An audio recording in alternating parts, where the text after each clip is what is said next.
Assalamualaikum warahmatullahi wabarakatuh. Shalom, Om Swastiastu, Namo Buddhaya, Salam Kebajikan. Tabi pun, perkenalkan nama saya Hana Syafira, NPM 2314151082.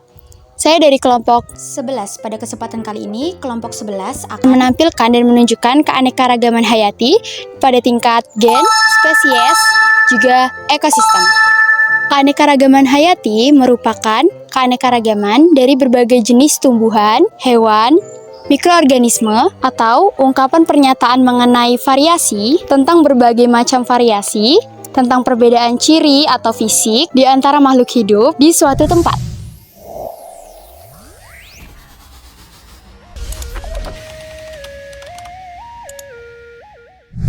Perkenalkan, nama saya Saiful Bona Atua Pardosi dengan NPM 2314151081.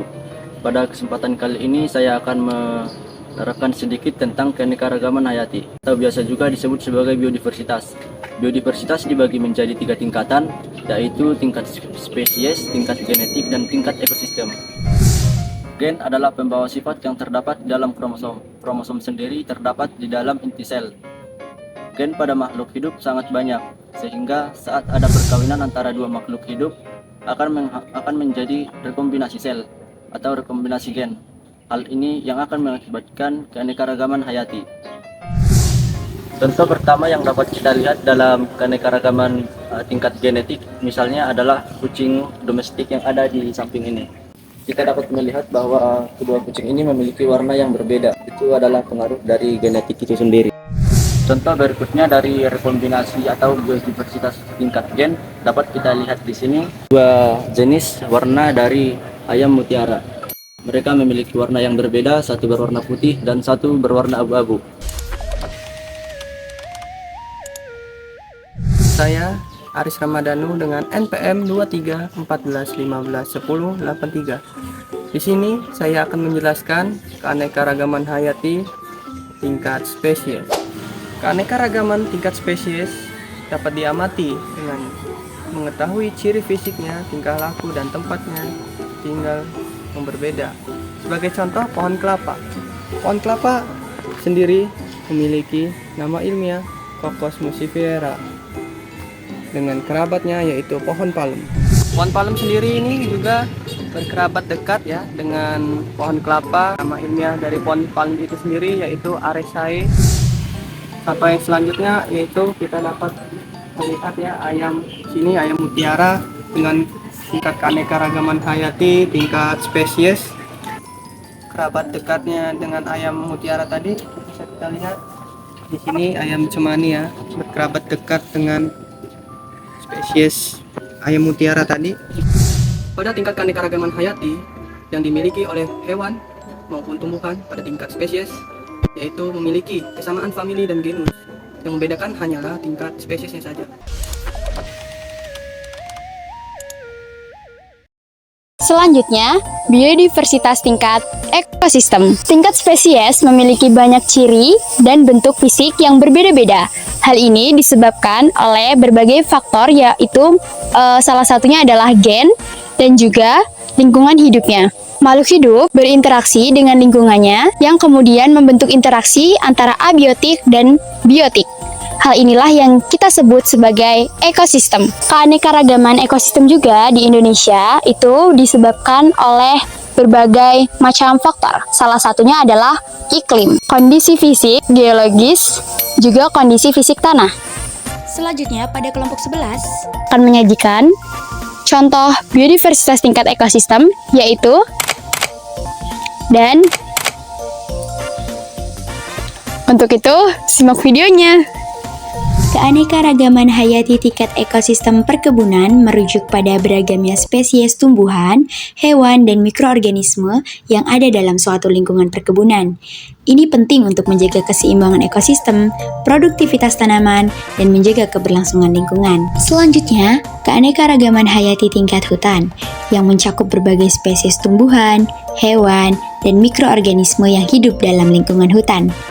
Ini mencakup flora dan fauna yang beragam, termasuk pohon-pohon, burung, mamalia, serangga, dan mikroorganisme yang berperan penting dalam menjaga keseimbangan ekosistem hutan. serta memberikan manfaat ekologis, ekonomis, dan sosial bagi manusia.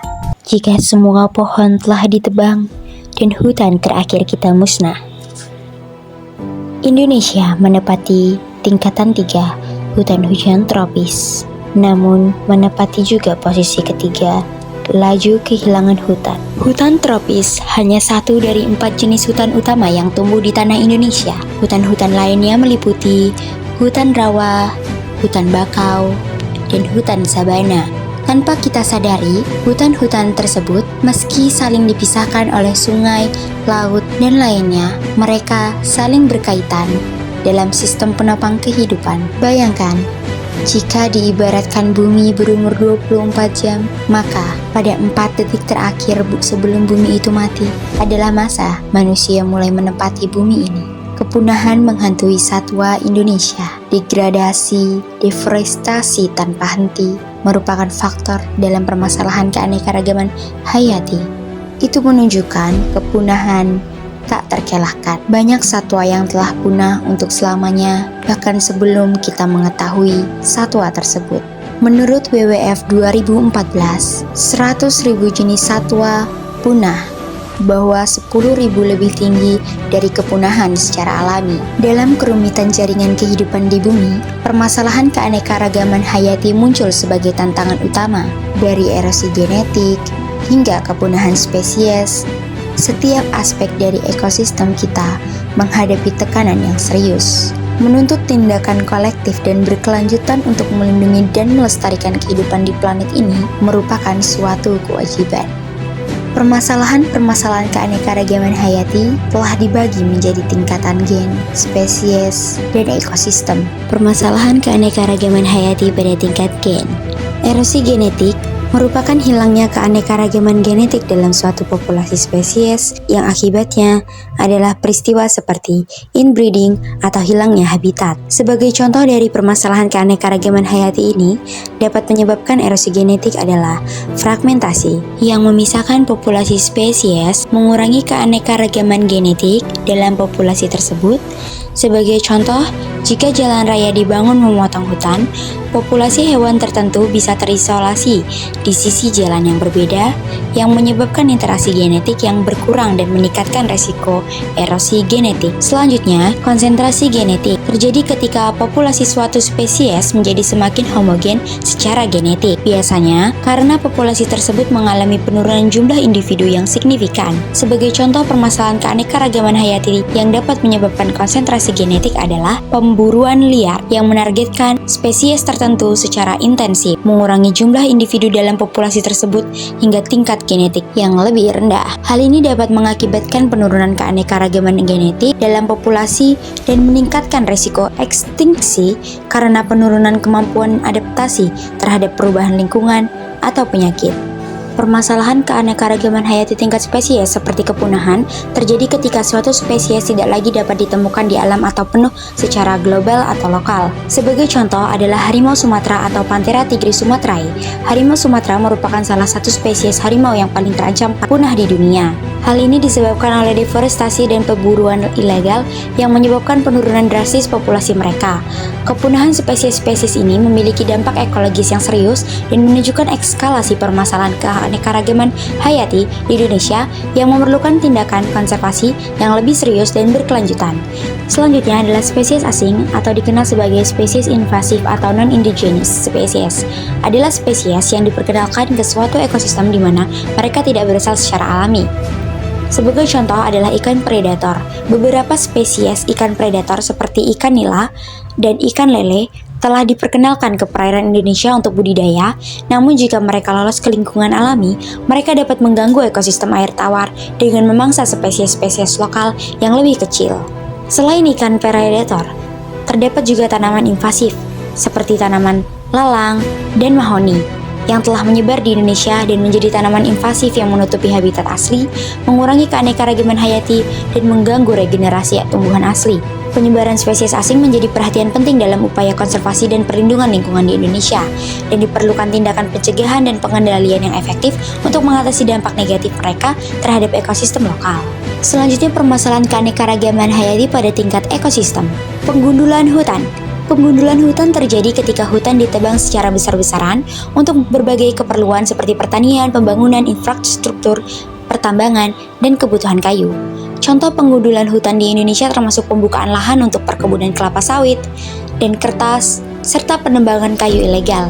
Akibatnya, terjadi hilangnya habitat bagi berbagai spesies, flora dan fauna, serta berkurangnya fungsi ekosistem hutan dalam menjaga keseimbangan iklim, siklus air, dan konservasi tanah.